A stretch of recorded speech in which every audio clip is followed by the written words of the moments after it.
Hello అండి అందరికీ.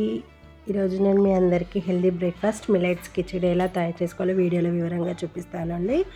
అదే అండి కొర్రల కిచిడి అనమాట. ఫస్ట్ అయితే నేను ఒక బౌల్ తీసుకొని దాంట్లోకి 1.5 గ్లాస్ కొర్రలను అయితే తీసుకున్నాను.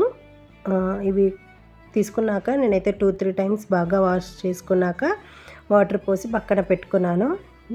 వాటర్ పోసి పక్కన పెట్టుకున్నాక నెక్స్ట్ నేను ఏదైతే కొర్రలు తీసుకున్నానో అదే గ్లాస్తో పెసరపప్పు కూడా తీసుకొని దాన్ని కూడా వాష్ చేసి పక్కన పెట్టుకున్నాను అనమాట. ఇది బాగా నాననివ్వాలి, ఎందుకంటే మన కొర్రలు అనేది ఎంత నానితే అంత తొందరగా కుక్ అవుతాయి.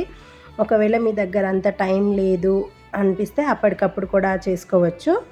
నెక్స్ట్ నేనైతే వెజ్జెస్ అన్నీ ఫస్ట్ కట్ చేసి పెట్టుకున్నాను. ఆనియన్స్, క్యారెట్, పొటాటో, బీన్స్ అలా అన్నీ కట్ చేసి పెట్టుకున్నాను. మీ దగ్గర ఇంకా వేరే ఉంటే వేరే కూడా వేసుకోవచ్చు. నేనైతే ఇదంతా కుక్కర్లో చేస్తున్నాను. నెక్స్ట్ నేనైతే ఫస్ట్ ఆయిల్ వేసి వేడయ్యాక దాంట్లో పోపు దినుసులు వేసి వేడి చేసుకున్నాను. అది కూడా కొంచెం వేడయ్యాక చిటపటలు ఆడనివ్వాలి మనం, అవి అప్పటి టేస్ట్ అనేది బాగుంటుంది. అవి కూడా వేడయ్యాక నేను నెక్స్ట్ దాంట్లోకి కట్ చేసి పెట్టుకున్న పచ్చిమిర్చి, ఆనియన్స్ కూడా వేసి కొంచెం ఆనియన్స్ మగ్గాక దాంట్లోకి కట్ చేసి పెట్టుకున్న క్యారెట్, బీన్స్ వేసుకున్నాను. అది కలుపుకున్నాక దాంట్లోకి కట్ చేసి పెట్టుకున్న పొటాటో కూడా యాడ్ చేశాను. మీ దగ్గర నచ్చితే వేరే వెజ్జెస్ కూడా యాడ్ చేసుకోవచ్చు. పొటాటో, బీన్స్ ఇంకా వేరే వెజ్జెస్ కూడా యాడ్ చేసుకోవచ్చు. నెక్స్ట్ జీడిపప్పు, పల్లీలు కూడా యాడ్ చేశాను. అవి కొంచెం కలుపుకున్నాక పసుపు, టేస్ట్కి సరిపడా సాల్ట్ని కూడా యాడ్ చేసుకొని బాగా కలపనివ్వాలి. ఇవి కొంచెం మగ్గనివ్వాలి మనము. మనకి పసుపు, సాల్ట్ వేయడం వల్ల వెజ్జెస్ అనేవి కొంచెం తొందరగా ఉడుకుతాయన్నమాట. ఇవి కొంచెం మగ్గాక దీంట్లోకి నానబెట్టుకున్న పెసరపప్పును కూడా యాడ్ చేసుకున్నాను. వీడియోలో చూపిస్తున్నట్టు నీట్గా కలుపుకోవాలి. ఇదంతా లో ఫ్లేమ్లో చేసుకోండి. చూడండి, వీడియోలో చూపిస్తున్నట్టు నీట్గా కలుపుకోండి. ఇదంతా లో ఫ్లేమ్లో మాత్రమే చేసుకోవాలి. చూడండి, మనకి పెసరపప్పు అనేది మగ్గనివ్వాలి, అప్పుడే మనకి ఈజీగా కుక్ అవుతుంది అనమాట. ఇదంతా లో ఫ్లేమ్లో చేసుకోవాలి. అప్పుడప్పుడు ఊకి కలపొద్దు అనమాట. కొంచెం కొంచెం అలా మధ్యలో గ్యాప్ ఇచ్చుకుంటూ కలపాలి. నెక్స్ట్ నేనైతే నానబెట్టుకున్న కొర్రల్ని వడగట్టి ఏదైతే పోపు రెడీ చేసుకున్నామో దాంట్లో వేసి కలుపుకోవాలన్నమాట. నీట్గా కలుపుకోవాలి. అడుగంటనివ్వద్దు, ఎందుకంటే అడుగంటితే టేస్ట్ అనేది బాగుండదు. సో అడుగంటకుండా లో ఫ్లేమ్లో పెట్టి నీట్గా కలుపుకోవాలి వీడియోలో చూపిస్తున్నట్టు. అది కూడా కొంచెం కుక్ అవ్వనివ్వాలన్నమాట.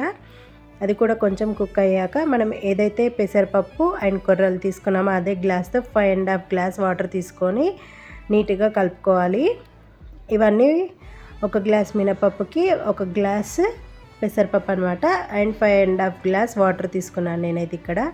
ఇవన్నీ వేసి కలుపుకున్నాక దీంట్లోకి నేను ఒక 1/2 టీ స్పూన్ ధనియా పౌడర్, 1/2 టీ స్పూన్ జీరా పౌడర్ తీసుకున్నాను. ఇది పూర్తిగా ఆప్షనల్.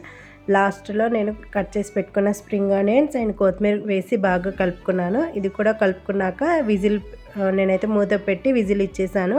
నాకు ఇక్కడ 2 విజిల్స్కి అయితే రెడీ అయిపోయింది. మీరు అప్పటికప్పుడు చేసుకుంటే 3-4 విజిల్స్కి అయితే సరిపోతుంది. నేను మొత్తం విజిల్ పోయాక స్టవ్ ఆఫ్ చేసుకొని దాంట్లో లాస్ట్లో కొత్తిమీరని అయితే యాడ్ చేసుకొని ఒక 2 మినిట్స్ కలుపుకొని వేడయ్యాక స్టవ్ ఆఫ్ చేసి దించుకోవాలి.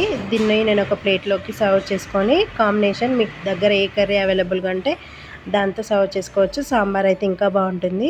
మా హస్బెండ్ అయితే టేస్ట్ చేసి చాలా బాగుందని చెప్పాడు. నాకైతే చాలా హ్యాపీ అనిపించింది. టేస్ట్ కూడా చాలా బాగా వచ్చింది. మీరు కూడా తప్పకుండా ట్రై చేయండి.